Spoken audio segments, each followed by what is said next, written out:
दोस्तों, हिंदू धर्म में गाय को माता का स्थान दिया गया है, इसीलिए गाय को गौ माता कहा जाता है। और हिंदू धर्म में गाय को माता का दर्जा देने की वजह से ही बहुत ही पवित्र माना जाता है। यह भी कहा जाता है कि गाय में 33 कोटि देवी देवता विद्यमान होते हैं, विराजमान होते हैं, या ऐसे कहें कि 33 कोटि देवी देवता उनमें वास करते हैं। इसीलिए गौ माता को बहुत ही पूजनीय माना जाता है। कहा जाता है कि गौ माता को कुछ भी खिला देने से या उनकी सेवा करने से काफी शुभ फल की प्राप्ति होती है। और यह भी कहा जाता है कि गौ माता उनकी पूजा करने से सभी देवी देवताओं की पूजा करने के बराबर का फल प्राप्त होता है। वैसे भी गाय का महत्व तो वैदिक काल से ही चला आ रहा है और खुद भगवान श्री कृष्ण भी गौ माता से काफी स्नेह रखते थे, इसीलिए उनकी सेवा करते थे। दोस्तों, गौ माता की सेवा करने से या उन्हें कोई छोटी से छोटी चीज भी खिला देने से या उनके सामने कोई मंत्र बोलने से बहुत ही शुभ फलों की प्राप्ति होती है। ऐसा माना जाता है कि आपकी सभी समस्याओं का अंत हो जाता है, चाहे समस्या कितनी भी बड़ी हो, कितनी भी मुश्किलों में आप फंसे हो। गौ माता की सेवा करने से या फिर उन्हें छोटी से छोटी चीज या उनके प्रति कोई भी उपाय करने से आपकी वह सभी समस्याओं का अंत हो जाता है। गाय माता को दूध देने वाली माता कहा जाता है। गाय का दूध बहुत ही पौष्टिक होता है। कहा जाता है कि गौ माता को जो दूध होता है वो अमृत तुल्य होता है।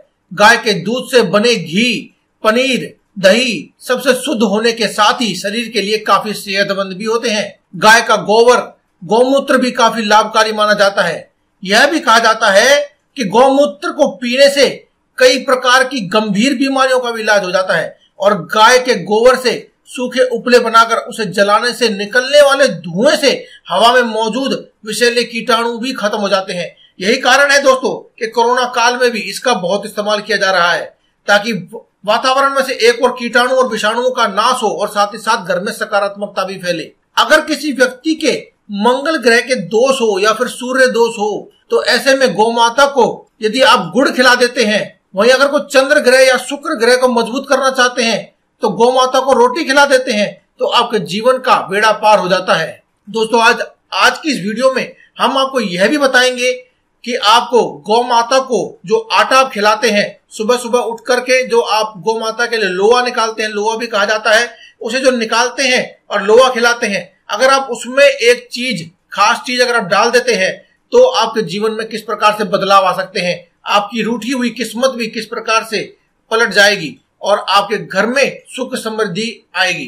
दोस्तों, इसके लिए दोस्तों आप सुबह सुबह उठ जाएं, जल्दी उठने के बाद स्नान आदि कर लें और अपने नित्य कर्मों से निवृत्त होकर के आप स्वच्छ होकर अपने रसोई घर में जाके आप गौ माता के लिए उनके निवेद आप आटा लगाएं, या फिर जो भी आप नित्य अपने घर के लिए खाना बनाने के लिए आटा लगाते हैं वही आटा लगाएं।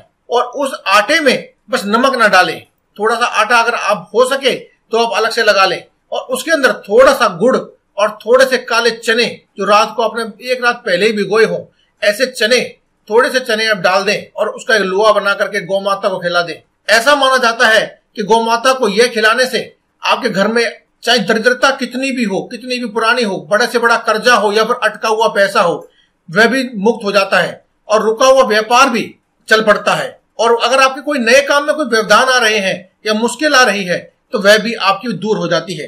दोस्तों, वैसे भी कहा जाता है कि हर दिन की सुबह जब भी आप घर में रोटी बने तो पहली रोटी आप गाय को जरूर खिलानी चाहिए या फिर एक रोटी उनके लिए जरूर निकालनी चाहिए। आज की इस वीडियो में हम आपको बताएंगे कि पैसे की तंगी को दूर करने के लिए या फिर धन की प्राप्ति की इच्छा को पूरा करने के लिए आप कौन सा उपाय कर सकते हैं। दोस्तों, जब भी आप अपने घर में गाय के लिए रोटी बनाएं तो रोटी बनाने के बाद उस पर थोड़ा सा गुड़ या फिर शक्कर रख करके या उसमें थोड़े से चीनी के दाने डाल करके उसके बाद आप गाय को रोटी अपने हाथों से खिलाइए। गाय को रोटी खिलाने के बाद आप उनसे हाथ जोड़ करके और अपनी आंखें बंद करके अपनी मनोकामना भी कहें। हो सके तो गाय के कान में आप अपनी मनोकामना कहें। ऐसा कहा जाता है कि गाय के कान में इस प्रकार की मनोकामना कहने से आपके घर में जितनी भी समस्याएं होती हैं या आपके मन में जो भी समस्याएं हैं पैसे से संबंधित, खास करके दोस्तों अगर आपके कोई जीवन में समस्या है तो वह चली जाती है।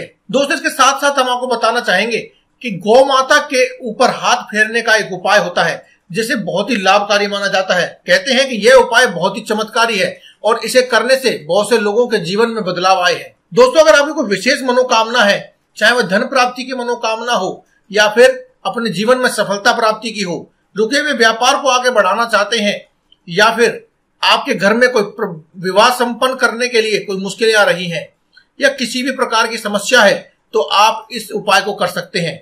दोस्तों इस उपाय के लिए आपको एक दिन पहले ही कुछ काले चने भिगो कर रख देने हैं और अगले दिन यानी जिस दिन आपको उपाय करना है उस दिन आप सुबह जल्दी उठ जाएं और अपने नित्य कर्मों से निवृत्त होकर के आप उन काले चनों को लेकर अपने घर में जो मंदिर है वहां पर बैठ जाएं और एक देसी घी का दीपक जलाएं। ध्यान रखें कि ये देसी घी का दीपक गाय का देसी घी का दीपक होना चाहिए, किसी और घी का नहीं।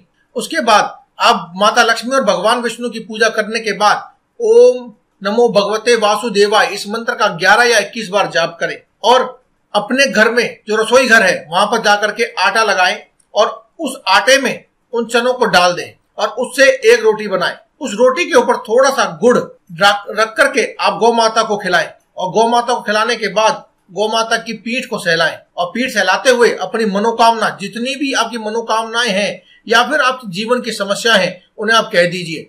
ऐसा करने मात्र से ही आपके जीवन की सभी समस्याएं खत्म हो जाती हैं और देखते ही देखते आपकी सभी मनोकामनाएं भी पूरी हो जाती हैं। इसके अलावा दोस्तों अगर आप ये सभी उपाय करने में सक्षम नहीं है तो आज की इस वीडियो में हम आपको एक मंत्र भी बताने वाले हैं।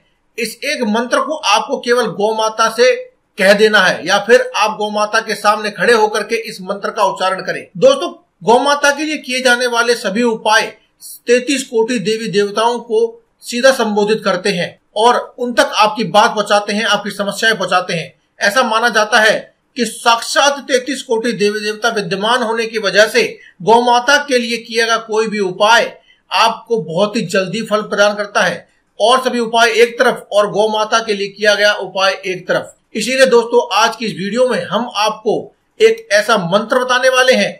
ये खास मंत्र है जिसे अगर आप गौ माता के सामने खड़े होकर के बोल देंगे तो आपके जीवन में चाहे कैसी भी समस्या हो और चाहे आपके मन में कैसी भी मनोकामना हो वह पूरी हो जाती है। बस आपको ध्यान रखना है शुद्धता का। जी हाँ दोस्तों, इस उपाय के लिए भी आपको जिस दिन भी आप ये उपाय करना चाहें उस दिन आप सुबह जल्दी उठ जाएं और स्नान आदि करने के बाद अपने सभी नित्य कर्मों से निवृत्त हो जाएं और अपने घर की साधारण पूजा जो आप हर रोज करते हैं वह अवश्य करें। उसमें माता लक्ष्मी और श्री हरि विष्णु का भी ध्यान करें। उसके बाद अगर आप कुछ गौ माता को खिला सकते हैं तो वह अपने साथ लेकर के जाएं या खिलाना चाहते हैं तो भी अपने साथ लेकर के जाएं। लेकिन अगर आप ये सभी कार्य करने में भी सक्षम नहीं है तो आप केवल खाली हाथ चले जाएं और जहां कहीं भी आपको बैठी हुई गाय मिल जाए आप उसके सामने खड़े होकर हाथ जोड़ करके गौ माता की ओर देखते हुए इस मंत्र का जाप करें।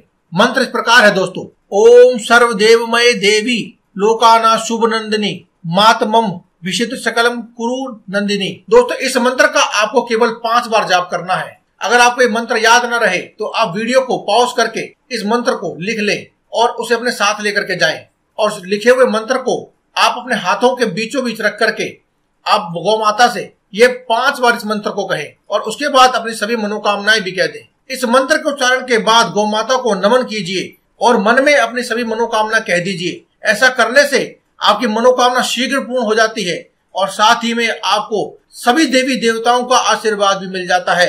इसके अलावा दोस्तों आपके जो 9 ग्रह होते हैं वह भी प्रसन्न हो जाते हैं। अगर 9 ग्रहों में से कोई भी ग्रह आपको कोई गलत प्रभाव दे रहा है तो वह आपको सकारात्मक प्रभाव देने लगता है। इसके अलावा दोस्तों आपको जब भी मौका मिले तो गौ माता की सेवा अवश्य करें। उन्हें हरा चारा खिलाएं, रोटी आदि खिलाएं, जितनी संभव हो उतनी आप उनकी सेवा करें। महीने में 1 बार गौशाला अवश्य जाएं और वहां जाकर के गाय को हरा चारा अवश्य खिलाएं। तो दोस्तों इसी के साथ मैं इस वीडियो का अंत करता हूं। आपको अगर ये वीडियो अच्छी लगी हो तो आप कमेंट बॉक्स में जय बजरंगबली या फिर जय गौ माता की एक बार अवश्य लिखें और साथ ही साथ इस चैनल को सब्सक्राइब करें और कमेंट बॉक्स में लिखें जय बजरंगबली।